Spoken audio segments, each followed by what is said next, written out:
que você está passando e mandou te dizer que Ele está cuidando. Já? Lembrar de onde você veio, pra onde que você se foi. Amém, meu Deus. As ovelhas, elas andam em rebanho. Você nunca vai ver uma ovelha sozinha. E geralmente quando ela está sozinha é porque ela está machucada, é porque ela está doente, é porque ela está ferida. E aí precisa do pastor para que ele possa capturar essa ovelha, para que ele possa reparar aonde ela está machucada, aonde está doendo, o que aconteceu, para que ela possa ser curada e para que ela volte para o rebanho. Tem muitas pessoas que estão machucadas hoje, tem muitas pessoas que estão feridas, tem muitas pessoas que estão andando sozinhas. Às vezes são por decisões próprias, se feriram, por coisas que aconteceram no decorrer da sua vida, por abandono afetivo, por traição, por descredibilidade, por desistência dos seus próprios sonhos, por coisas que foram acontecendo aleatoriamente ou com a sua concordância.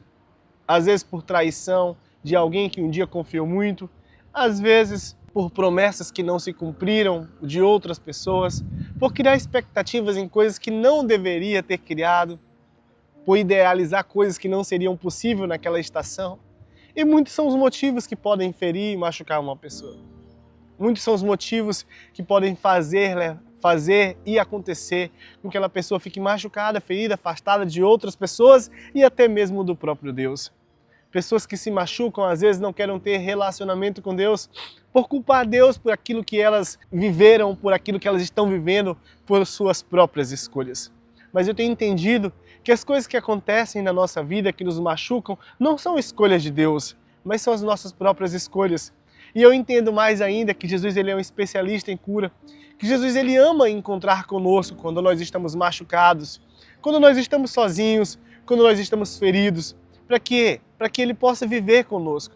A Bíblia diz lá no livro de João que Jesus ele passou pela cidade de Samaria chamada Sicar, encontrou uma mulher samaritana que buscava água ao meio-dia no poço. Sabe, aquela mulher buscava aquela água ao meio-dia naquele poço porque tinha menos pessoas e ela conversaria com menos pessoas, e porque ela era muito julgada por pessoas. E aquele julgamento fazia com que aquela mulher se sentisse mais indigna ainda de estar no meio daquelas pessoas. E aquela mulher era julgada, subjugada, ela era rejeitada. E os rejeitados têm um lugar no coração de Deus. E quando ela se encontrou com Jesus, ela não tratou de forma ríspida, de acordo com a Bíblia, porque ela achava que era mais uma pessoa que iria julgá-la, que era mais uma pessoa que não ia entender os seus problemas, que era mais uma pessoa que queria se aproveitar pedindo a água que ela estava tirando daquele poço. E Jesus pede a água do poço para ela, e ela, como uma pessoa ferida e machucada, de imediato nega. Porque as pessoas feridas e machucadas, elas negam o seu potencial, elas negam aquilo que elas podem dar, e às vezes ela nem acredita que pode dar alguma coisa para alguém, ou que pode sair coisa boa da sua vida, por causa da ilusão e desilusão que ela já viveu ou que ela está vivendo. Mas Jesus disse: se tu soubesse quem te pede águas, tu me pediria águas, porque eu tenho uma água da vida eterna, eu tenho uma água eterna que se você beber, você nunca mais terá sede. E ela, conversando com Jesus, perguntou que água seria essa. E quando ela entendeu que ele era o Messias, quando ela entendeu que ele era a salvação e a solução de todos aqueles problemas, julgamentos, tristezas, feridas, ela entregou não só a água, mas sua vida também teve uma vida transformada.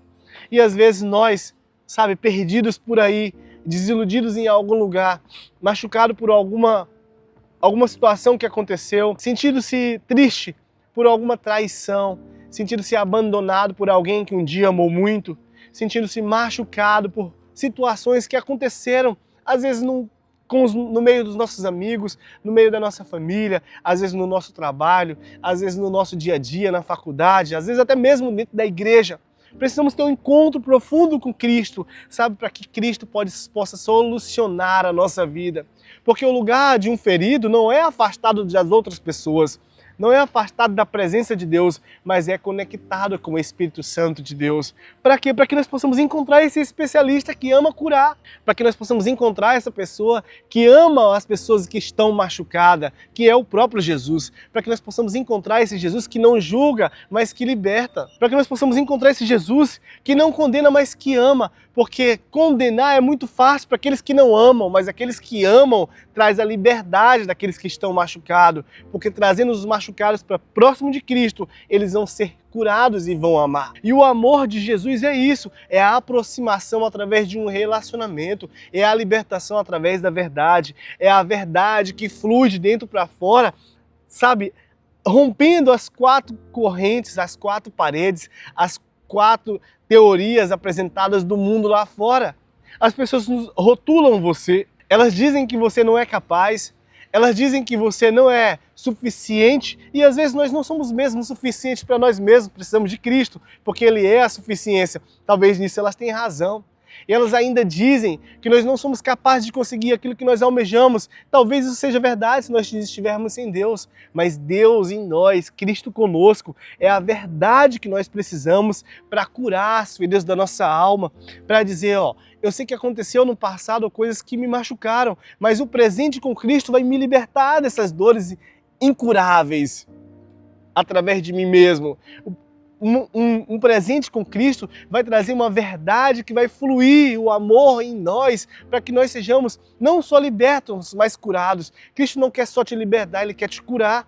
Mas para que Cristo quer me curar? Para que você tenha uma vida saudável. E não só uma vida saudável, mas que você seja conectado no propósito de Deus. E não só conectado no propósito de Deus, mas para que nós venhamos ter um relacionamento verdadeiro com Deus. Não tem como ter um relacionamento com Deus estando ferido de dentro para fora ou de fora para dentro, amargurado até a alma. Não tem como ter um relacionamento com Deus e não amar. Não tem como ter um relacionamento com Deus e não saber perdoar 70 vezes 7 ou pelo menos uma vez o perdão verdadeiro. É aquele perdão, sabe, que flui e que você convive com a pessoa como Cristo convive conosco, porque Cristo nos perdoa todos os dias dos nossos pecados, das nossas iniquidades, das nossas falhas, porque a palavra de Deus não é uma palavra de mentira, mas é uma palavra de verdade. Eu costumo dizer que ele é um mapa, não um mapa do tesouro, mas um mapa para a vida eterna, sabe? Um mapa para uma vida saudável. É uma palavra de alimento, nos alimenta de forma saudável todos os dias, como nós devemos viver, como nós devemos nos comportar, como nós devemos tratar aqueles que nos ofendem, como nós devemos perdoar aqueles que têm nos ofendido. Para quê? Para que nós venhamos viver com Jesus. No final, tudo o que importa é estar com Jesus. Tudo o que importa é viver com Jesus. Tudo o que importa é ser manso e suave como Jesus era, como Jesus é, como Jesus fez, como Jesus ama. Nós temos que amar. Viver como Jesus vivia, refletir Cristo na terra, não é apenas ir para a igreja no domingo, no sábado, na quarta-feira, sabe, na terça-feira, estar em algum lugar onde fala de Jesus, mas transmitir a presença, a mansidão, o amor, o perdão, as qualidades, os atributos de Cristo. Ser representante de Cristo na terra é muito além de se autodenominar protestante de uma palavra, ou evangélico, ou crente, ou sei lá, como que as pessoas se denominam, mas é amar profundamente como Cristo um dia nos amou. Sabe, Jesus se permitiu ser ferido, ser machucado, ser moído, ter a alma angustiada até a morte. Para quê? Para que eu e você tivéssemos uma vida diferente da que nós temos hoje. Jesus não quer que nós venhamos ter uma vida depressiva, angustiante, uma vida com vontade de morrer todas as horas e em todos os minutos. Não foi para isso que Jesus morreu, mas foi para que nós viéssemos, sabe, viver de verdade Cristo. Viver de verdade, não só conhecer, mas viver de verdade a palavra de Deus. Conhecer, todo mundo conhece a palavra de Deus. Até o diabo conhece a palavra de Deus. Padres, pastores, evangelistas, até os moradores de rua conhecem a palavra de Deus. Todo mundo sabe que Jesus um dia veio à terra, se fez homem, morreu por todas as pessoas da terra, para que essas pessoas tivessem vida. Mas as pessoas sabem disso e não têm vida. Elas vegetam a vida. Elas não vivem profundamente a palavra de Deus, elas não vivem profundamente o sacrifício de Cristo, elas não conseguem ter dependência emocional, financeira, amorosa, religiosa, de todas as formas de Cristo. Viver Cristo é ter dependência completa dele, é validar o sacrifício, é dizer, Jesus morreu por mim para que eu não viesse morrer. Jesus deu a vida por mim para que eu viesse viver. Jesus sofreu por mim para que eu viesse colocar os meus sofrimentos nele. É viver em Cristo, não é não sofrer, é colocar todos os sofrimentos, angústia, dores e ofensas nele. Porque colocando tudo isso nele, a vida é mais leve para você, a vida é mais leve para mim. Eu sei que os processos são dolorosos, Você vai dizer, mas como que eu posso perdoar alguém que me ofendeu? Como que eu posso amar alguém que não me amou? Como que eu posso amar se eu nunca fui amado? Como que eu posso dar se eu nunca tive? Cristo é isso. Cristo multiplica um pão para uma multidão, transforma a água em vinho, ressuscita os mortos, cura os leprosos, sabe? Faz paralítico andar, faz cego enxergar, faz surdo ouvir, faz coração de pedra ser transformado em coração amoroso. Não é nem coração de carne, é coração amoroso. Então nós que somos cristãos, que carregamos Cristo, temos o dever de conhecer esses atributos de Jesus e amar incondicionalmente da mesma forma que Ele nos amou, que Ele nos ama, da mesma forma que Ele faz, da mesma forma que Ele fez. Cristo tira de nós, quando nós estamos nele, o nosso direito de nos defendermos, porque Jesus Ele nos defende. Eu costumo dizer que todas as vezes que eu me defendo, eu tiro a atribuição de Cristo me defender. Então eu não preciso me defender dos julgamentos que as pessoas dizem sobre mim. Por quê? Porque um dia Jesus Cristo foi julgado por causa de mim. Então os julgamentos que fazem sobre mim, eu atribuo sobre Ele, eu coloco tudo na cruz. Sabe a solução dos nossos problemas? Sabe a solução dos julgamentos? Sabe a absolvição daquilo que as pessoas julgam sobre nós, colocam sobre nós, atribuem sobre nós? Coloca na cruz. Se você colocar na cruz, você vai ver alguém que morreu para que você fosse salvo, que morreu para que você fosse liberto, foi angustiado para que você tivesse uma vida saudável, uma vida em paz, na paz de Deus, na paz com Cristo, em comunhão com o Espírito Santo de Deus, e não observando e olhando para os homens. Dos homens é a queda, desde o princípio, desde Adão, desde Eva, e muitos outros caíram a partir daí. Mas de Cristo é a salvação, de Cristo é o levantamento, é a comunhão, é a renovação, ou talvez melhor se dizer, é o refazimento, nem sei se existe essa palavra, da aliança do homem com Deus. Cristo refez a nossa aliança com Deus. Para quê? Para que nós sim tivéssemos entendimento de quem Cristo é. E não só de saber da palavra, de saber da teoria, de estudarmos livros, de criarmos livros, de escrevermos livros. Não foi para isso, somente para isso que Jesus deu a sua vida por nós. Não foi somente para isso que Jesus nos chamou para estar com Ele, mas foi para nós entendermos e sabermos de verdade quem Ele é. Nós precisamos saber de verdade quem Cristo é. Para que Ele veio? Veio para trazer vida para nós. Veio para dar vida em nós. Eu disse para um amigo meu que nós temos os elementos da terra. Nós temos os 4 elementos, quer dizer, terra, água, ar e nos falta um. E quando esse um nos falta, nós somos entristecidos. Nós vivemos entristecidos, angustiados, deprimidos, oprimidos, ansiosos e às vezes queremos até morrer. E que elemento é esse? É o fogo do Espírito Santo. É o fogo de Deus, é a vida de Deus, é a vida de Cristo, é o caminhar com Jesus, é o conhecer Jesus todos os dias. Tem um louvor que diz, para onde eu irei? E eu fico muito emocionado quando escuto esse louvor, para onde eu irei? Porque eu não tenho para onde ir sem Jesus. Quando eu estou com Jesus, eu não tenho para onde voltar, eu estou no lugar certo.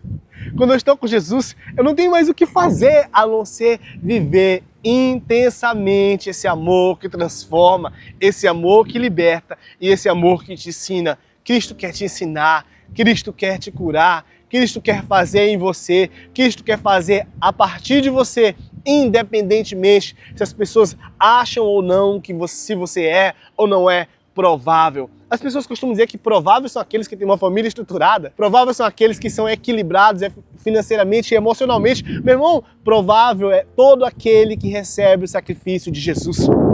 Provável, se torna provável e aprovado é todo aquele que vive a vontade de Deus, é todo aquele que obedece a palavra de Deus, é todo aquele que não observa as circunstâncias do dia a dia, mas observa e vive as promessas de Deus. Não importa o que dizem, não importa o que esteja acontecendo, não importa a visualização do momento que você está vivendo, mas daquilo que um dia Deus prometeu para você. E fique firme nessa palavra, fique firme nas promessas de Deus. Sabe, não deixe as dores, não deixe as angústias cancelar as promessas de Deus para você, não deixe elas fazerem você esquecer daquilo que um dia Deus te prometeu, daquilo que um dia Deus quer dar para você. Tem uma imensidão de coisas que Deus quer entregar nas suas mãos, tem uma imensidão de coisas que Deus quer transformar na sua vida, mas se conecte com Ele, tem uma vida com Ele, sabe, tem um relacionamento com Ele. Não se satisfaça apenas em conhecer que Deus existe, que Jesus veio a esse mundo, que nasceu de uma virgem, que existe o batismo, que o Espírito Santo existe, mas busque ter um relacionamento verdadeiro com Deus. A verdade é essa, é relacionar, é relacionamento. Quanto mais relacionamento você tiver com Deus, mais intimidade e conhecimento do reino de Deus você vai ter. Busque ter conhecimento sobre Deus e busque ter conhecimento sobre a verdade de Deus. E todas as coisas vão cooperar para você se aproximar dele, para você se aproximar das pessoas, para você ser um conjunto com os seus irmãos que também são filhos de Deus. Sabe, Deus ele quer conectar todos os seus filhos, ele quer juntar o seu corpo em um só lugar na igreja para uma grande adoração, para que nós possamos ser felizes e às vezes para nós compartilharmos os nossos aprendizados, as nossas tristezas, as nossas angústias, as nossas dores, mas nós precisamos sim, primeiro, ter um relacionamento para que desse relacionamento possa gerar intimidade. Venha comigo, venha fazer parte desse grupo.